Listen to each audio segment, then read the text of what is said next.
Jaya Narsinghadev, Jaya Narsinghadev, Narsinghadev, Jaya Narsinghadev.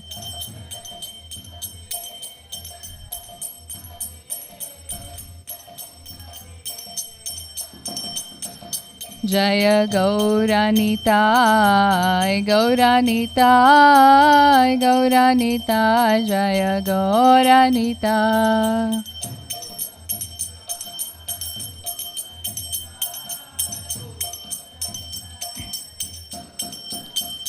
Jaya Jaya Prabhupada, Prabhupada, Prabhupada, Jaya Jaya Prabhupada.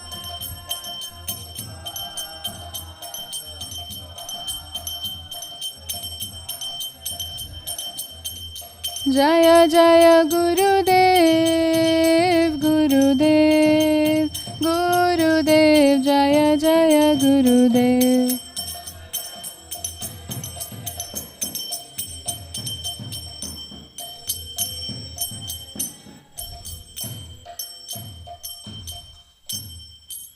Shri Shri Radha Kalachan ji ki jai, Shri Prabhupada ki jai, Gaur Premanandi, Hari Hari Bo. Thank you, Gokulanand Prabhuji. Welcome to morning Srimad Bhagavatam class. Please repeat after me. Om Namo Bhagavate Vasudevaya. Om Namo Bhagavate Vasudevaya. Om Namo Bhagavate Vasudevaya.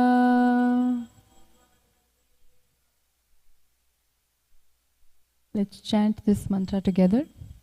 Narayanam namaskrityam naram chaiva narottamam Devim Saraswatim Vyasam Tato Jayamudirayet Nashtaprayeshu Bhadreshu Nityam Bhagavata Sevaya Bhagavati Uttama Shloke Bhaktir Bhavati Nashtaki.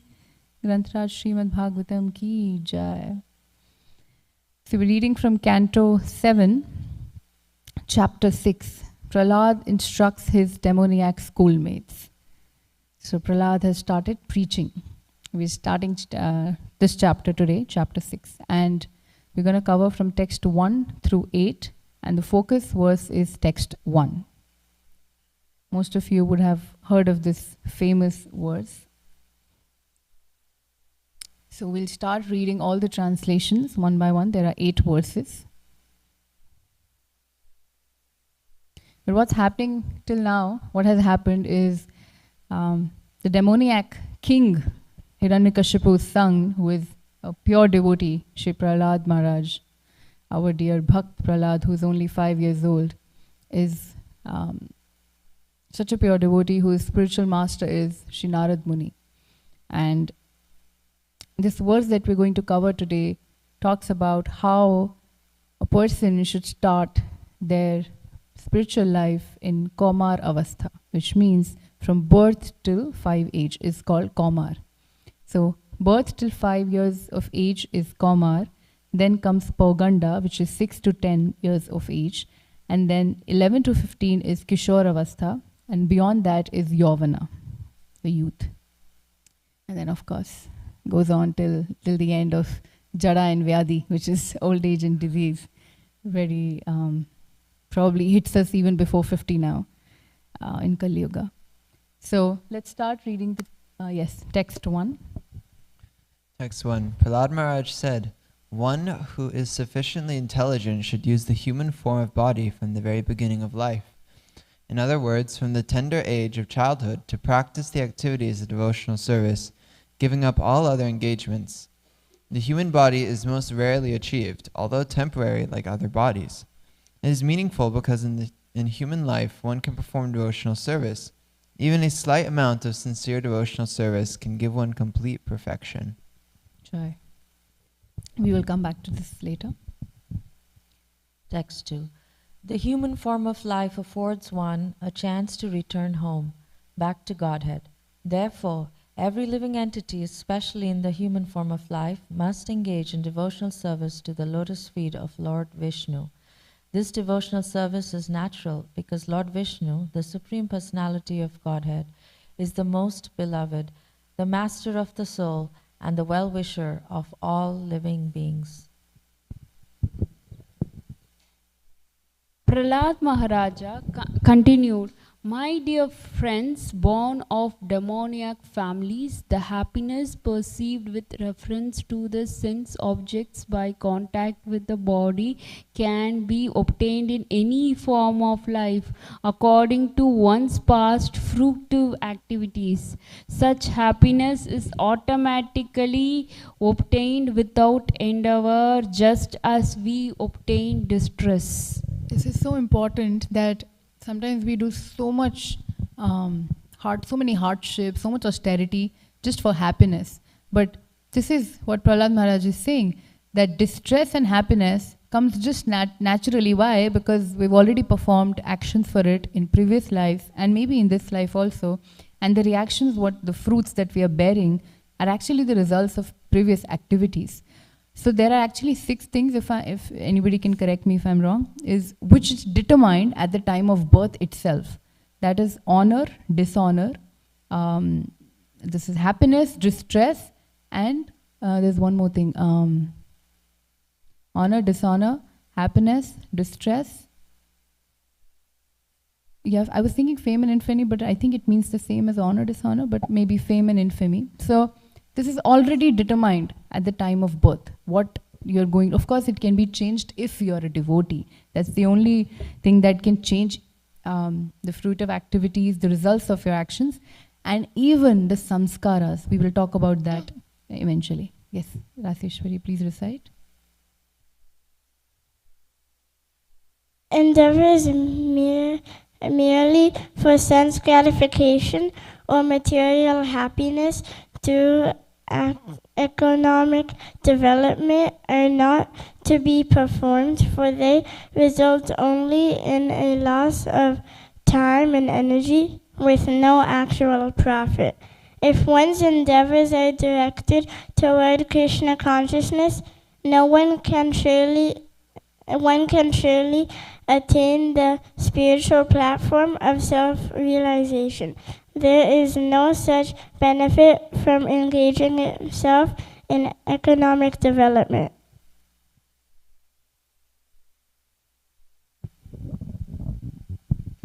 Therefore, while in material existence, bhavam ashrita, a person fully competent to distinguish wrong from right must endeavor to achieve the highest goal of life as long as the body is stout and strong and is not embarrassed by dwindling.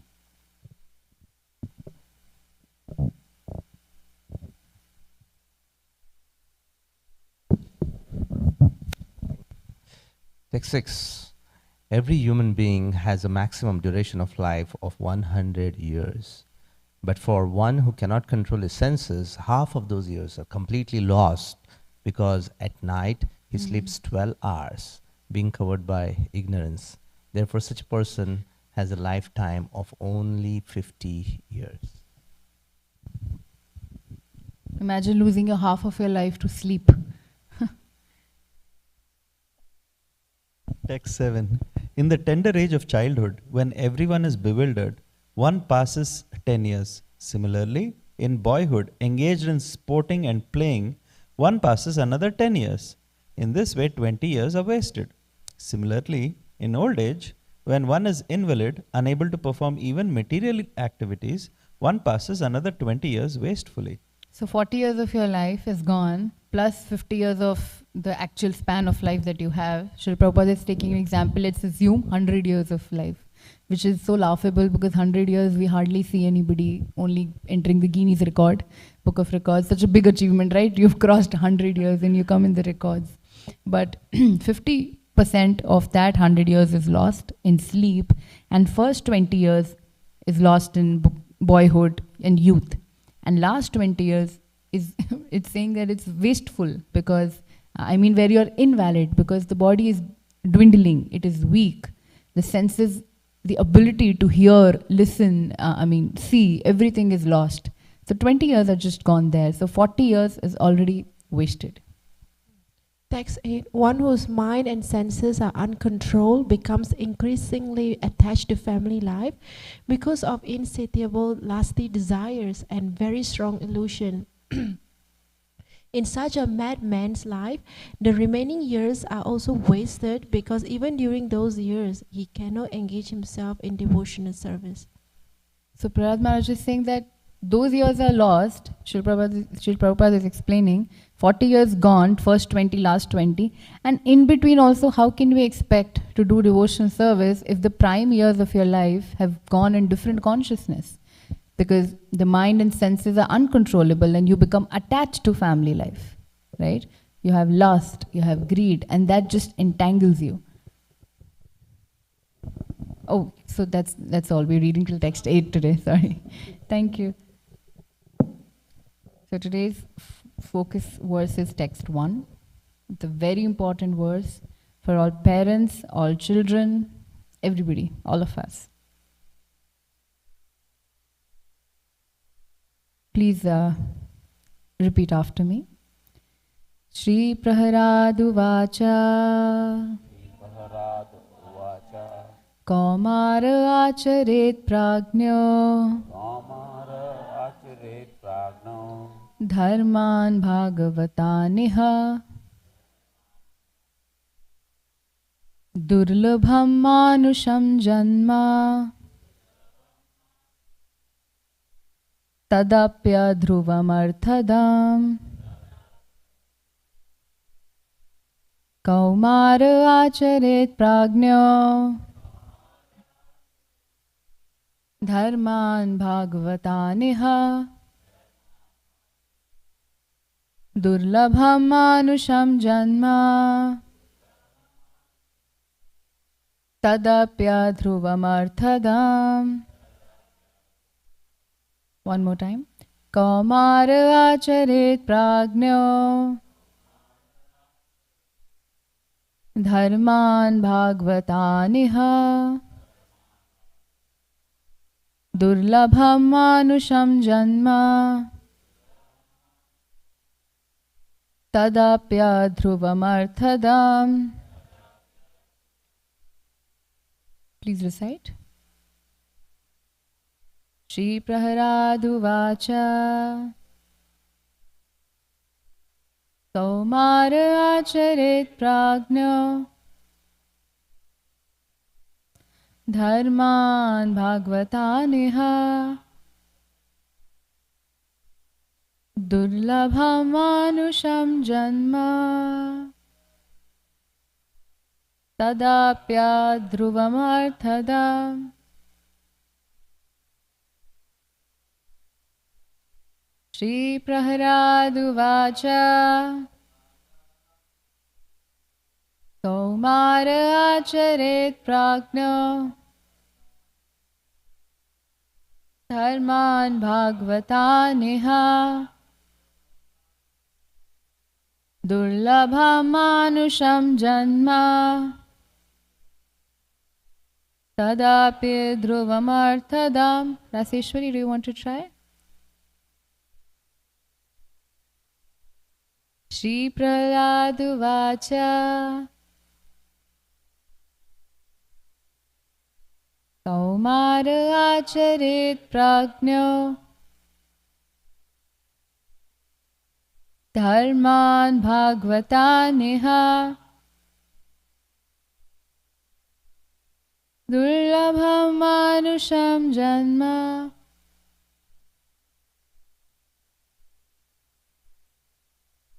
Tadapya Dhruvamarthadam. Very good. Thank you. Haribo. Anybody else who would like to recite? Mataji's? Yeah. Shri Prahladu Vacha Kaumara Acharet Prajno Dharman Bhagavataniha Durlabham manusham janma tadapya dhruvamarthadam. You wanted to recite? Shri Praraduvacha Kaumara acharet pragna Dharman bhagavata Durlabham manusham janma tadapya dhruvamarthadam. Thank you very much. Let's read the word-to-word translation. Shri Praraduva. We can read this together. Shri Praradaha Uvacha. Prahlad Maharaj said, Kaumaraha, in the tender age of childhood, Acharet, should practice. Pragna, one who is intelligent. Dharman, occupational duties. Bhagavatan, which are devotional service to the Supreme Personality of Godhead. Iha, in this life. Not next life, not next to next life, in this very life. Durlabham, very rarely obtained. Manusham, human. Janma, birth. Tat, that. Api, even. Adhruvam, impermanent, temporary. Arthadam, full of meaning. Translation and purport by His Divine Grace, A.C. Bhaktivedanta Swami Srila Prabhupada Ki Jai. Prahlad Maharaj said, one who is sufficiently intelligent should use the human form of body from the very beginning of life. In other words, from the tender age of childhood, to practice the activities of devotional service, giving up all other engagements. The human body is most rarely achieved. And although temporary like other bodies, it is meaningful because in human life one can perform devotional service. Even a slight amount of sincere devotional service can give one complete perfection. Purport. The whole purpose of Vedic civilization and of reading the Vedas is to attain the perfect stage of devotional service in the human form of life.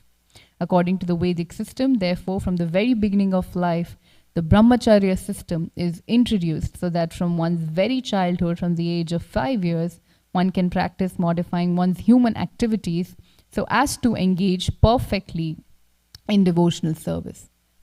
As confirmed in Bhagavad Gita 2.40, Swalpam api asya dharmasya trayate maheto bhayat. Even a little advancement on this path can protect one from the most dangerous type of fear. Modern civilization, not referring to the verdicts of Vedic literature, is so cruel to the members of human society that instead of teaching children to become brahmacharis, it teaches mothers to kill their children even in the womb on the plea of curbing the increase of population. And if by chance a child is saved, he is educated only for sense gratification. Gradually, throughout the entire world, human society is losing interest in the perfection of life. Indeed, men are living like cats and dogs, spoiling the duration of their human lives by actually preparing to transmigrate again to the degraded species among the 8.4 million forms of life. The Krishna consciousness movement is anxious to serve human society by teaching people to perform devotional service which can save a human being from being degraded again to animal life. As already stated by Prahlad Maharaj, Bhagavad Dharma consists of Shravanam, Kirtanam, Vishnu Smaranam, Pada Sevanam, Archanam, Vandanam, Dasyam, Sakhyam Atma, Nivedanam. In all the schools, colleges and universities and at home, all children and youths should be taught to hear about Supreme Personality of Godhead. In other words, they should be taught to hear the instructions of Bhagavad Gita, to put them into practice in their lives, and thus to become strong in devotional service, free from fear of being degraded to animal life. Following Bhagavad Dharma has been made extremely easy in the age of Kali. The Shastra says, Hare Nam, Hare Nam, Hare Nam eva kevalam, kalau nastev, nastev, nastev gatiranyatha. One need only chant the Hare Krishna Maha Mantra. Everyone engaged in the practice of chanting the Hare Krishna Maha Mantra will be completely cleansed from the core of his heart and be saved from the cycle of birth and death. Om Jnanatimirandhasya Jnananjana Shalakaya Chakshurunmilitam yena tasmai Shri Guruve namaha. Nama Om Vishnu Padaya Krishna Pishtaya Bhutale Srimate Bhakti Vedanta Swaminiti Namine Namaste Saraswati Deve Gauravani Pracharine Nirvishesha Shunnavadi Paschate Deshitarine. Jai Shri Krishna Chaitanya Prabhu Nityananda Shri Advaita Gadadhar Shri Vasadi Gaur Bhakta Vrinda. Hare Krishna Krishna Krishna Hare Hare Hare Ram Ram Ram Hare Hare. So this is such a wonderful, such an important text that we are covering today. Shri Prahlad Maharaj started preaching to his classmates. So actually Shanda and Amarka told Hiranyakashipu, don't take Prahlad's bhakti so seriously. He's not dangerous. You just send him again to school and we'll teach him.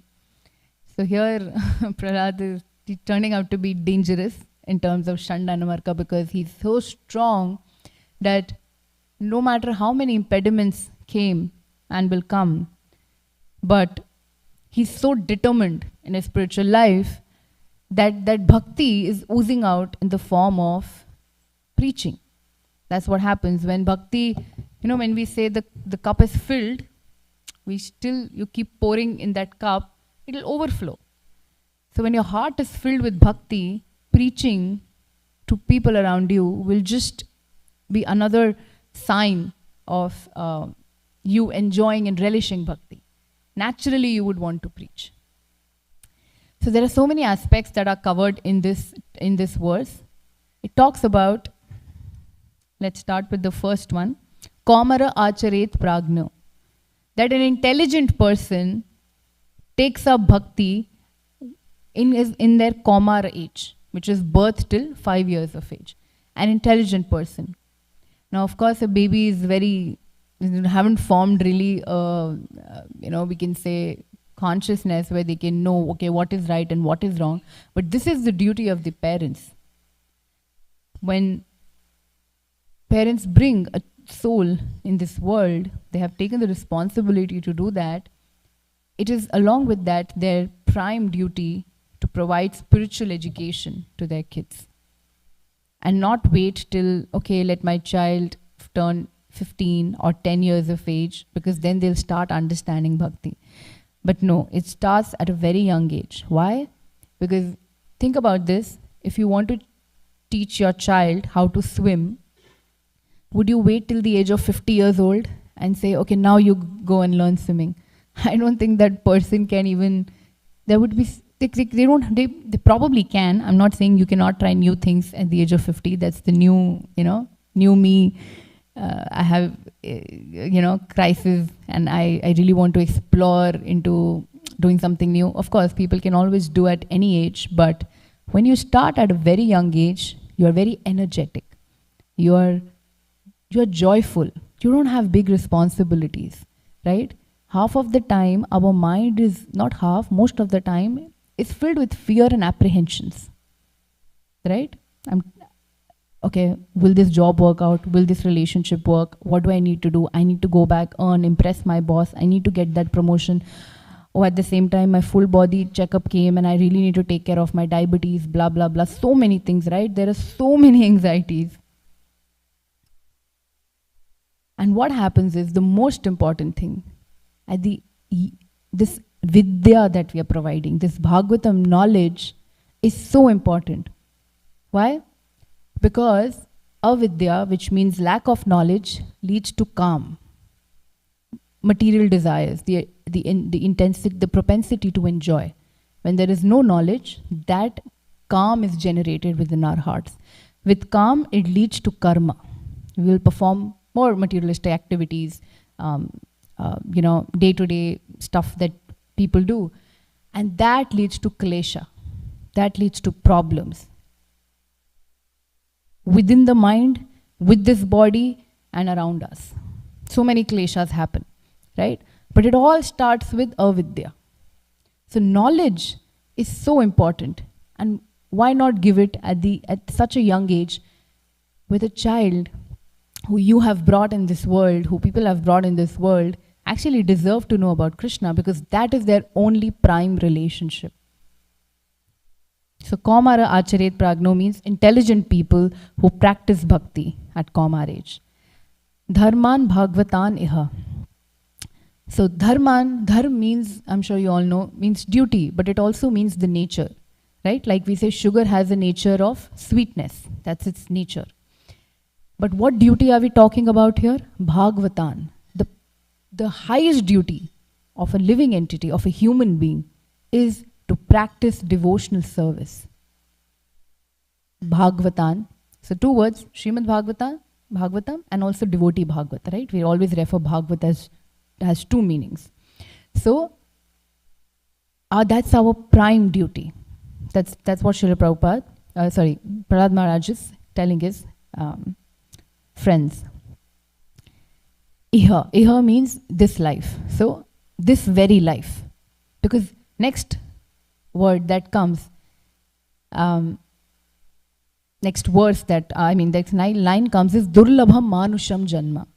How many times have we heard in Srimad Bhagavatam about how rare this human form of life is? Right? 8.4 millions of species. Just imagine, we got the great fortune. The world shined upon us and the sun bloomed, we got a human birth. That is such a big mercy to get. But we don't realize it because we see humans all the time. We just feel, okay, this is so normal. But if we don't practice spirituality in this life right now, we will not get human life again. It's lost. That's what Prabhupada is saying, that you will be going down to degraded species. And that is the most common fear that humans have. Consciously, maybe they don't even know this will happen, but unconsciously and subconsciously, this is the fear. Degrading to lowest life.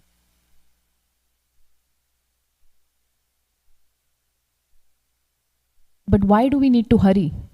That's the answer is because we're not sure if you're going to get this birth again. We really need to hurry, and that's why we say, right, Athato Brahma Jigyasa. It means inquire about the Supreme right now. It doesn't say later. It is say now, inquire about it. Now, right away. So this human form of life is only and only meant for one purpose, the highest dharma. Because we have the ability to inquire, which other species do not have. We have the intelligence to inquire, to question.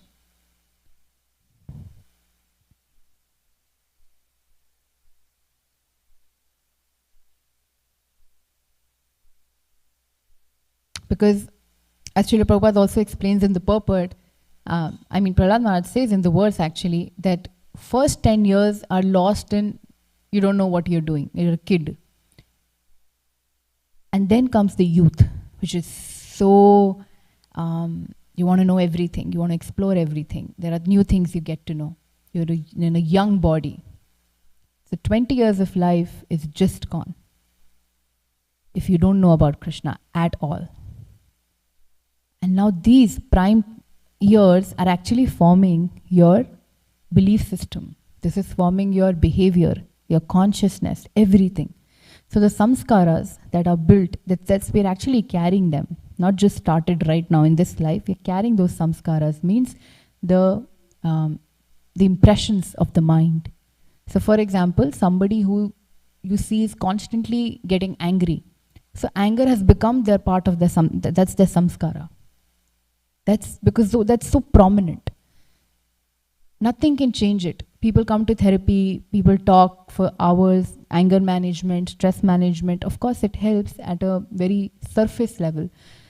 But Srimad Bhagavatam has the ability to change the samskaras, to actually purify you.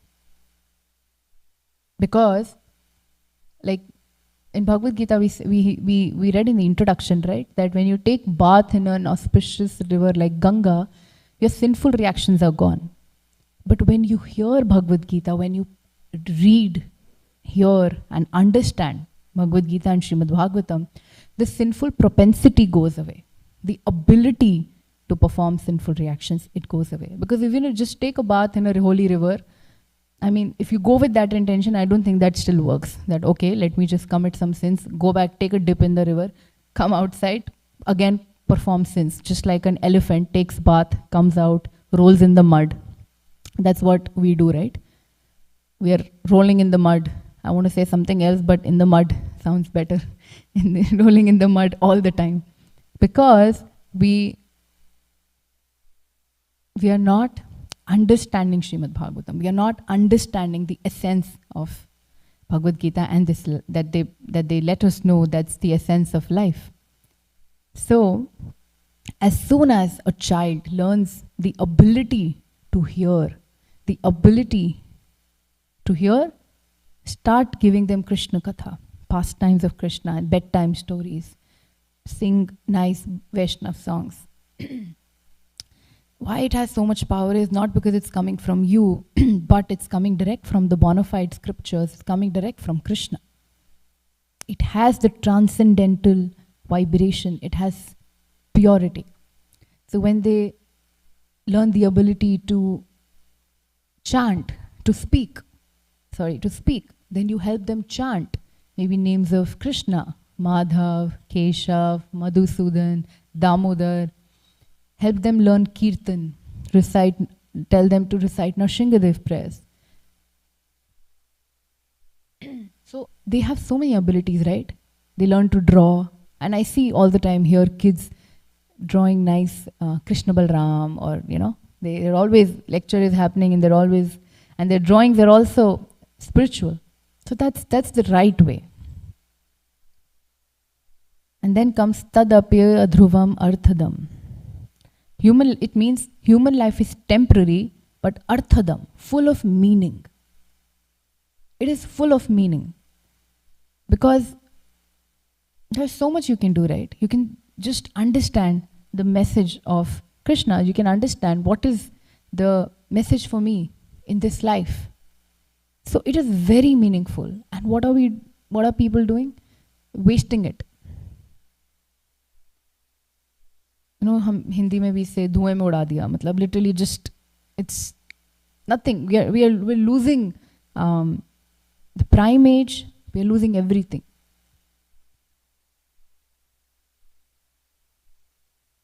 If anybody has, I'll pause for a few seconds. If anybody has anything, any comment or any realization on this, please go ahead. Any experience you want to share? Yeah, please, go ahead.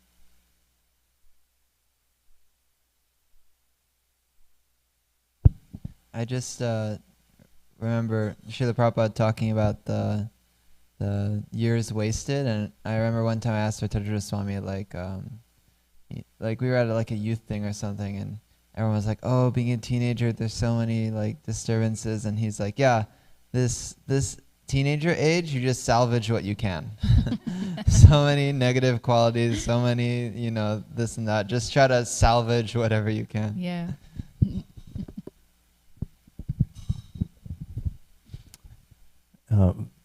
I was contemplating on the third line, Durlabham. So I can always recall whenever I think of how this human form of life is rarely achieved. So one of my god brothers, he was extensively researching in some scriptures, and he found out there was a particular mention about this.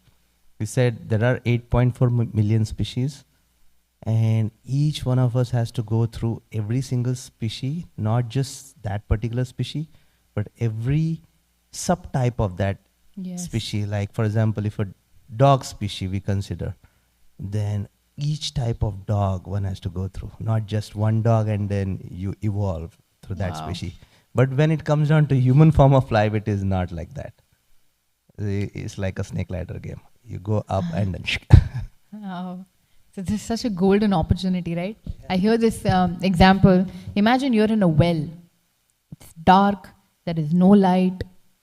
It's a big, deep well. Of course, wells are like that. Now imagine you're in one spot, and you climb and you go around and you go around and around, and there's just one small gate, only one, where you see light coming through. And there's this golden opening, like, and you know this is the point you have to climb till. And just at that point, you're like, oh, you just start scratching your head, and then you pass it. That's you miss it. And then you have to go back, fall down, come again, climb.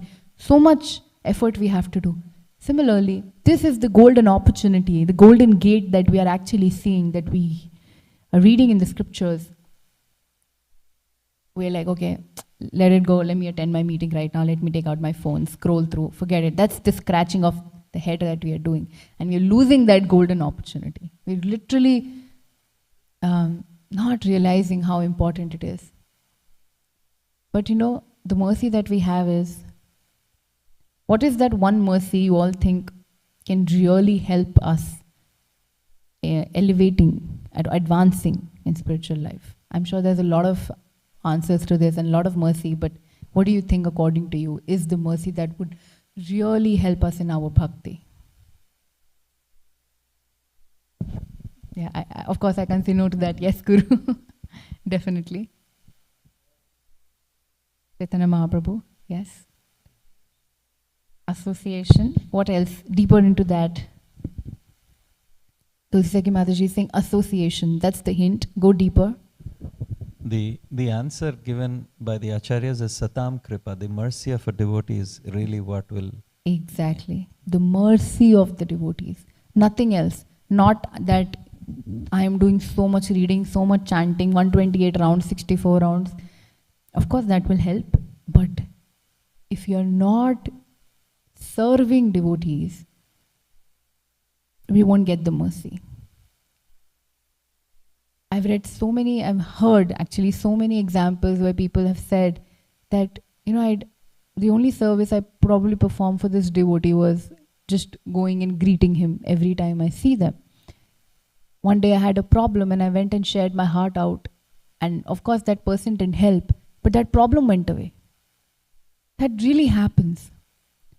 But when you approach a devotee, even if, I see sometimes because when we are spending a lot of time with devotees, there will be some characteristics, some statements that will hurt you. Some things they will do that will hurt us because it hurts our ego. Not that they are wrong, but like I said, a few days ago, we have an ego in size of a balloon. And people are poking it. We are expert in poking it because, we still carry those samskaras. We like to judge people. We like to say something. Hey, Prabhuji, why are you not coming for Mangalarti for so long? Why? Instead of saying that, encouraging people, giving them the love, that they are motivated and encouraged to do that. Oh, you used to make nice prasadam, what happened to you? No, we don't have to say such things. We have to be very encouraging. And that will really melt the heart of the person, and that's where the mercy will flow. Because Krishna really loves when you serve his devotees. And when you get devotees' mercy, Krishna gives the mercy. So, like Prabhuji said, that's the main thing. And so human form of life, we keep meeting devotees, we keep serving devotees. We should serve devotees with mind, speech, actions. Speech by glorifying them. By actually genuine appreciation of somebody. When you genuinely appreciate, that touches their heart. And then genuine appreciation happens when you actually say, Prabhuji, I know nobody knows what you do. Okay, I'll tell you one example. So many examples, because in this temple we have wonderful senior devotees, but like Gopal Prabhu, I was just thinking of him. There are services he does that nobody even knows about. And if he doesn't do that, you will see that something is missing. Like, he will take care of minutest details that we probably will look at and ignore. So when we say, right, attention to details, small things. Something is not functioning, the water is overflowing, these things you can see. But even deeper, okay, changing the trash, like, he's such an exalted pujari, but he does every service and he does it with so much humility that nobody knows about it also. That's the best thing, when you serve and nobody knows. We like to serve when everybody can see, right? Come on the altar and do the service. But when nobody sees it, that's where actually you're doing it for Krishna. Nobody can see it.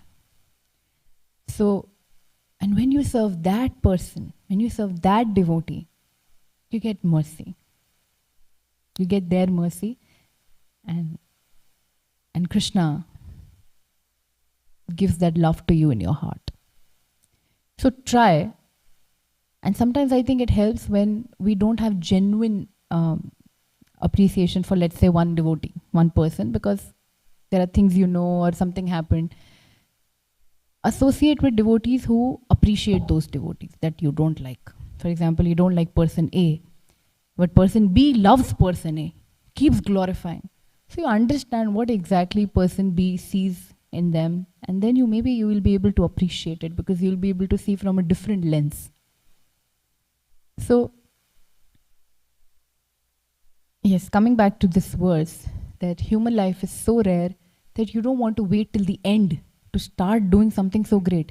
Imagine you're in an exam hall, you're writing an exam, you have 3 hours, and you're like, okay, I don't want to start writing now. I will write when 2 hours and 45 minutes have passed away. And now I'll start writing. Does that make sense? No. Because you want to do it right now, right? So your life has started in the womb. From then only it has started. And Prahlad Maharaj is the prime example. In the womb, when he was being instructed by Narad Muni. And now he's just 5 years old. You know, a 5-year-old kid. Do we have anybody around here who's in the dham who's 5 years old? Any names? Tulsi Ki Mataji, do you know? I'm just thinking in the sense how small that child would be. Yeah, she's 3 or 4. She's 4, I think. Yeah. Imagine, she's so little. Prabhupada is saying, Prahlad Maharaj is telling that it should start in that Kaumar Avastha. I'm missing the 2 kids who are so regular to Bhagavatam class because they've gone to India. And I can appreciate now because they're not here, so otherwise they will get awkward. They hear Srimad Bhagavatam, Jaishnav and Ananvata every single day. They come for Guru Puja, they come for Darshanarti, they attend Srimad Bhagavatam, they recite the verses. Sometimes I would not remember an example of some character, personality in Bhagavatam, and they would. That's because I've seen Jaishnav, he doesn't waste time. He will play, because of course that's good, that's the energy in the young boy, right, in a young body. He will play, but so many times he will just finish this thick book in one day. Can you imagine? This one book. Today, Mataji, guess what book did I read? And like Vishnu Puran. I'm like, wow. At the age of, he's 7 years old. He's reading books like those. I don't know what I was doing. I didn't even know what Vishnu Puran was at the age of 7 probably. And they know all the stutis. So there are so many devotees, right? We know, we all would have personal experiences, but so many young devotees. And that is the best time, because they are actually learning about Krishna. Now imagine if I am performing bhakti and compared to a small little child, won't Krishna be immediately pleased when that child is making the effort? Of course, for us, all of us, for Krishna, all of us are children. But, you know, the heart will just melt. And if the memory, the ability to remember verses, right? To memorize verses, it is so easier when you're a kid. Because the mind is so sharp. So it's very easy to remember, to memorize, to practice bhakti, to dance around. I mean, people really want to, at the old age, if you ask them, devotees around you, they wish they could just still go and dance in kirtan. They could just whole day serve, run around and just serve. We hear amazing stories from them that they used to do gulab jamun competition, throw like gulab jamun, it has to enter the mouth. And this is all transcendental. Please understand the bhav behind it, that they enjoyed company of devotees. They really looked forward to it. They shared their hearts with each other. That's what association means. You know what's the most difficult thing for all of us? To feel vulnerable. No, it's to to open your heart out in front of someone, to be vulnerable in front of somebody, to say, this is my problem, this is the issue that I have. Not be proud of it in a way that, I just can't do it. I've been practicing bhakti for 20 years, but I still can't do this one thing. I'm not able to do it. Please help. But we want to only show devotees or people around us how much we know, not how much we don't know. Right? We try to hide that thing because we are ashamed of it. But when you share with devotees, when that company of devotees is there, it's so beautiful. They will encourage you. They will say, let's do reading together. Let's do this together. It's not about how many shlokas you've learnt in your life, but how many good devotee relationships you can have. And how much you can serve them. How much, so much mercy will flow through them. Sometimes we just underestimate that and think that, okay, we just approach Kalachandji directly and talk to anybody however we want and Krishna will be pleased. That's very wrong. So, let me see if there's anything else in this verse.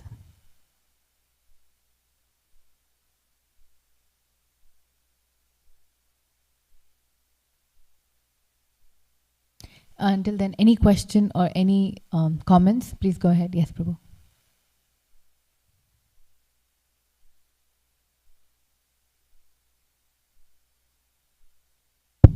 Hare Krishna. Thank you for such a nice class. I liked your point when you mentioned how there's this 5-year-old and how much Krishna would be pleased with them. And then you made this comment that also all of us are, Krishna's kids. I was thinking that's a very nice thing to think about, is that, in the spiritual world, everyone's young, everyone's youthful, everyone's kids.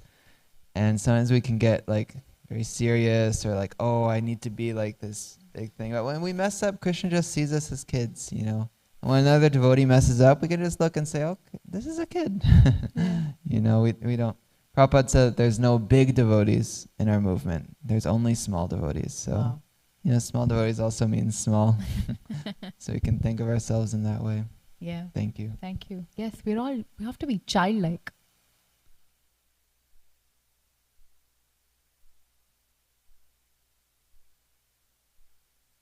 What do you use this mic? It goes and it comes.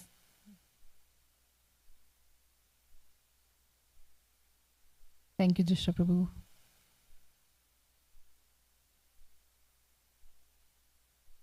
Hare Ram, Ram Ram, Hare Hare, Hare Krishna. So actually, this is a very nice point that we're just see each other as we're all young kids still trying to learn bhakti, right? Your age, let's not think of how old you are in this world, but since the time, let's say you're doing bhakti, so you're maybe just 10 years old, maybe just 12 years old. So that spiritual maturity is yet to take place, right? So, yes, Prabhu, go ahead. I just wanted to add one point that I remembered one of my teachers telling me, don't try to be a great devotee, try to be a good devotee. Jai. Yes. That's a nice one. So it's very like Prabhupada said, just be simple. But for us, it's very difficult to be simple, no? Just be a good devotee. You don't have to wait for praises, be recognized, be a great, famous devotee, but just be genuine. Just deal with people with simplicity. And when you associate with devotees, it's a blessing actually that we have, that we can see each other every single day, that we can associate with devotees every single day. That's a very big fortune that we sometimes forget. Because we say, right, ek matra sadhu sangha, right? Just ek kshan, one moment of association can give us so much blessing. But right now, we have so many moments of associations. And your heart will feel it when you're more Krishna conscious than self-conscious. When you're looking around, caring for people, and not thinking of my care, how much comfortable I am. Because till the time you will reach age 50, 60 and you wait for bhakti to mature or start even, imagine you have imbibed so much fear and anxiety until then, right? You see people around you, maybe your relatives or friends who are, let's say, not practicing Krishna consciousness, who have no idea.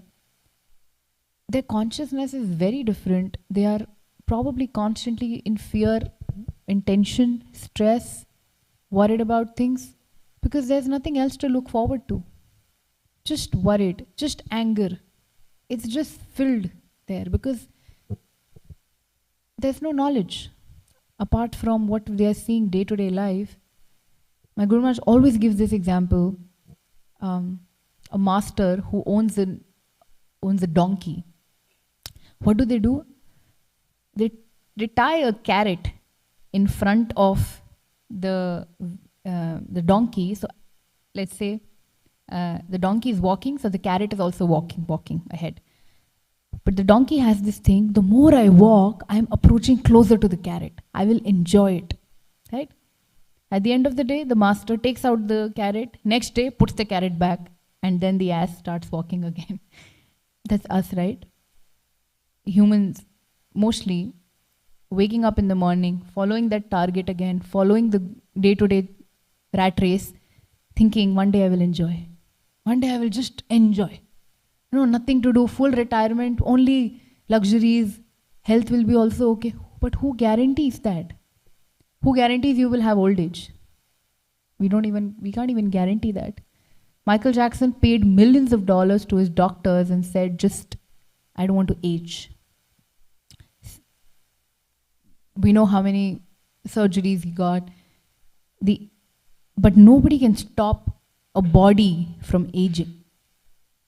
And then he passed away before 50. He passed away, 50 years of age, before that. Because can any equipment, can any millions of dollars money stop your soul from leaving this body? Can it stop you from aging? You can get Botox, you can get plastic surgeries, but you're gonna age. Definitely. It's not a bad thing. It's a natural symptom of this human body. But the first natural symptom is of the soul that we need to focus on. The highest dharma. As Prahlad Maharaj said, just start bhakti at a Kaumar avastha. So even if it's okay, maybe a lot of people did not start bhakti at a young age, it doesn't mean they cannot practice bhakti later. But this is an encouragement to everybody that the sooner you start, the better it is. Because you'll be able to understand this devotional process, that you'll be able to understand your relationship with Krishna. So I'll pause here. Is there any other question or any comment? Okay. Yes, Just want to make one comment because you were mentioning about Gopal Prabhu. Yeah. I think this was the first or second day I came to this community. I think it was Gaur Purnima, the next day after Gaur Purnima, and I came to the temple in the morning around 4:15 or something, and there was no one, and there was just Gopal Prabhu, and he was sweeping and mopping the entire temple floor. You know, he does that every Monday. And I was completely, and he came and then he did all his services and so unassuming, and I was like, wow, this is really a special soul. I'm so glad that you're seeing that and you're appreciating that. I'm so glad. And we have so many special souls like that. I mean, I wish. That's true. Thank you, Prabhuji. That's really nice. Gopal Prabhu, every day actually, he comes in the morning, early morning, he sees there's something, he will start cleaning it. And Monday especially, he does full, proper deep cleaning because Sunday feast, so many people come. And we won't probably guess how it looks. We enter Pujai, this hall, it's clean, right? It's so clean, spick and span. We don't know what happens before that because he does everything, switch the light back off, only Prabhupada's light, Vyasasan light is on, these books, case light, bookshelf light is on, and then he's back on the altar blowing the conch, performing Aarti. And it doesn't end there. Then he after Aarti, he chants some japa. If he doesn't have cooking service, then he goes to the farm. So there's so many things he does, probably things that even I wouldn't know. But I'm so glad that, if we can observe what every devotee does, and we can really appreciate it. And we can probably appreciate first in the heart, acknowledge it, appreciate it, and then probably we can appreciate to them or discuss with other devotees so that everybody can feel that love for that devotee. So, yeah. Bhakti is so wonderful that if you want to do something nice, it always helps you back. Krishna is just waiting to shower his love upon you. Thank you, Prabhuji. Thank you so much. Hare Krishna. Vancha kalpatarubhyascha kripa sindhubhya patitanam pavanebhyo vaishnavebhyo namo namaha. Anant Koti Vaishnav Bhaktivinoda ki jai. Srila Prabhupada ki jai. Prahlad Maharaj ki jai.